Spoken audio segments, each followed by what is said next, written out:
ಅಲ್ಲಾ, ಕೈಕಾಲುಗಳು ನಡುಗುತ್ತಿದೆ. ಚಳಿಯಿಂದಲ್ಲ, ಭಯವಿಂದ. ಪರವಾಗಿಲ್ಲ ಬಿಡಿ. ಈ SSFನ ಸಾಹಿತ್ಯೋತ್ಸವದ ವರ್ಣರಂಜಿಕೆ ವೇದಿಕೆಯಲ್ಲಿ ನಿಮ್ಮ ಮುಂದೆ ನಾನೊಂದು ಪುಟ್ಟ ಕತೆ ಹೇಳುತ್ತೇನೆ. ಎಲ್ಲರೂ ಶ್ರದ್ಧೆಯಿಂದ ಕೇಳಬೇಕು. ಸಂಜೆ ಸೂರ್ಯ ಪಶ್ಚಿಮದ ಕಡೆ ಮುಖ ಮಾಡಿದಷ್ಟೇ ಅಶಾಂತವಾದ ಸಮಯದಲ್ಲಿ ಯಾರದೋ ಕಾಲಿನ ಶಬ್ದವನ್ನು ಕೇಳಿದ ಅಹ್ಲು ಬೈತಿನ ಅಮ್ಮ ಬಿಬಿ ಫಾತಿಮಾ ರಲಿಯಲ್ಲಾಹು ಅನ್ಹು ಬಾಗಿಲ ಮೂಲಕ ಮೆಲ್ಲೆ ಎತ್ತಿ ನಡೆದರು. ಅಲ್ಲ, ಇದು ನನ್ನ ತಂದೆಯಲ್ಲವೇ? ಏನಪ್ಪಾ ಈ ಸಮಯದಲ್ಲಿ? ಬಾಗಿಲತ್ತಿ ಸಾರಿದ ಪ್ರವಾದಿಯವರು ಕೂಗಿ ಕರೆದರು, ಮಗಳೇ ಫಾತಿಮಾ, ಮಗಳೇ. ಫಾತಿಮಾ ರಲಿಯಲ್ಲಾಹು ಅನ್ಹು ಬಾಗಿಲತ್ತಿರ ಹೋಗಿ ಪ್ರವಾದಿಯವರನ್ನು ಚುಂಬಿಸಿ ಒಳಗೆ ಕರೆದರು. ಪ್ರವಾದಿಯವರು ಕೇಳಿದರು, ಏನಪ್ಪಾ ವಿಶೇಷ? ಫಾತಿಮಾ ರಲಿಯಲ್ಲಾಹು ಅನ್ಹು ಹೇಳಿದರು, ಒಂದಿಷ್ಟು ಊಟ ಮಾಡಿ 2 ದಿವಸವಾಯಿತು, ಇಲ್ಲಿಯಾದರೂ ತಿನ್ನಕ್ಕೂ ಏನೂ ಇಲ್ಲ. ಇದನ್ನು ಕೇಳಿದ ಪ್ರವಾದಿಯವರು ಫಾತಿಮಾ ರಲಿಯಲ್ಲಾಹು ಅನ್ಹು ಅವರಲ್ಲಿ ಹೇಳಿದರು, ಇಲ್ಲಿ ನೋಡು ಫಾತಿಮಾ ಅಂತ ಹೇಳಿ ತಾವು ಕಟ್ಟಿರುವ ಕಮೀಸನ್ನು ಮೇಲೆ ಎತ್ತಿ ಹೊಟ್ಟೆಗೆ ಕಟ್ಟಿರುವ ಕಲ್ಲನ್ನು ತೋರಿಸಿದರು. ಇದನ್ನು ಕಂಡ ಫಾತಿಮಾ, ಇದಲ್ಲವೇ ಬುಸೂರಿ ಇಮಾಮ್ ಮಾಡಿದ್ದು? ಇದನ್ನು ಯೋಚಿಸಿ ನಿಂತರೆ ನನ್ನ ಕತೆ ಮುಗಿಯುವುದಿಲ್ಲ.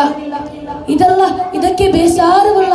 2 ಗುಲಾಬಿ ಹೂವಿನಂತಿರುವ ಮಕ್ಕಳು ಜೋರಾಗಿ ಕೂಗಿದರು, ಉಮ್ಮಿ ಉಮ್ಮಿ.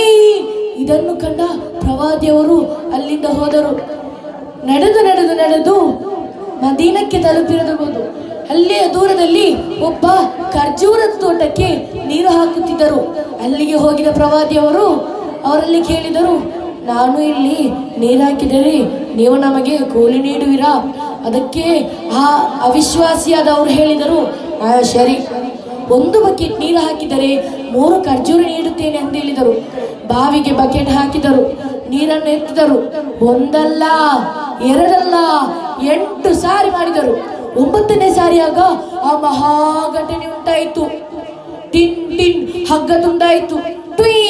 ಬಕೆಟ್ ಬಾವಿಯೊಳಗೆ ಬಿತ್ತು. ಇದನ್ನು ಕಂಡ ಪ್ರವಾದಿಯವರಿಗೆ ಕೈ ಬೀಸಿ ಹೊಡೆದರು. ಆದರೂ ಕೂಡ ಪ್ರವಾದಿಯವರು ಏನೂ ಪ್ರತಿಕ್ರಿಯಿಸದೆ ಅಲ್ಲಿಂದ ಹೋದರು.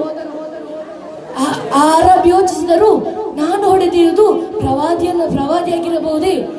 ಇದನ್ನು ಯೋಚಿಸು. ಮತ್ತೇನು ಯೋಚಿಸಿದರೆ ಅವರ ಕೈಯಲ್ಲಿರುವ ಆ ಖಡ್ಗದಿಂದ ಅವರ ಕೈಯನ್ನು ಕತ್ತರಿಸಿದರು. ಅವರು ಕೈಯನ್ನು ಕತ್ತರಿಸಿದ ನೋವನ್ನು ತಡೆಯಲಾಗದೆ ಅವರು ಕೆಳಗೆ ಬಿದ್ದರು. ಅದೇ ಸಮಯದಲ್ಲಿ ಅಲ್ಲಿ ಹೋಗುವ ದಾರಿ ಯುವಕರೊಬ್ಬರು ಅವರಿಗೆ ನೀರನ್ನು ಹಾಕಿ ಅವರನ್ನು ಎಬ್ಬಿಸಿದರು. ಅವರು ಕೇಳಿದರು, ಈ ಪ್ರವಾದಿ ಹತ್ತಿರ ನನ್ನನ್ನು ಕರ್ಕೊಂಡು ಹೋಗಬಹುದೇ? ಅದಕ್ಕೆ ಅವರು ಹೇಳಿದರು, ಸರಿ, ನಾ ಕರ್ಕೊಂಡು ಹೋಗುತ್ತೇನೆಂದ. ಅವರು ಹೋಗಿದಾಗ ಅಲ್ಲಿ ನೋಡುವಾಗ 2 ಮಕ್ಕಳಿಗೆ ನೀರು ಹಾಕುತ್ತಿದ್ದರು. ಈ ಅವಿಶ್ವಾಸಿಯಾದ ಅರಬಿ ಅವರ ಹತ್ತಿರ ಹೋಗಿ ಹೇಳಿ ಕೇಳಿದರು, ನಿಮಗೆ ನನ್ನ ಕೈಯನ್ನು ಸರಿಪಡಿಸಬಹುದಾ? ನೀವೊಂದು ಪ್ರವಾದಿಯಲ್ಲವೇ? ಅದಕ್ಕೆ ಆ ಪ್ರವಾದಿಯವರು ಏನೂ ಮಾಡದೆ ಅವರ ಬಾಯಿಂದ ಇರುವ ಉಗುಲನ್ನು ಅವರ ಕೈಗೆ ಹಚ್ಚಿದರು. ಮಾಷಾ ಅಲ್ಲಾ, ಕೈ ಸರಿಯಾಯಿತು. ಇಷ್ಟು ಹೇಳಿ ಇನ್ನೂ ಹೇಳಬೇಕಾದರೆ ತೀರ್ಪುಗಾರ ಅನುಮತಿ ಬೇಕು. ನನಗತ್ತೆ ಇಷ್ಟವಾದರೂ ಇಲ್ಲದರೂ ಸಲಾಮ್ ಅಲೈಕುಂ, ನಾನು ಹೋಗ್ತೇನೆ.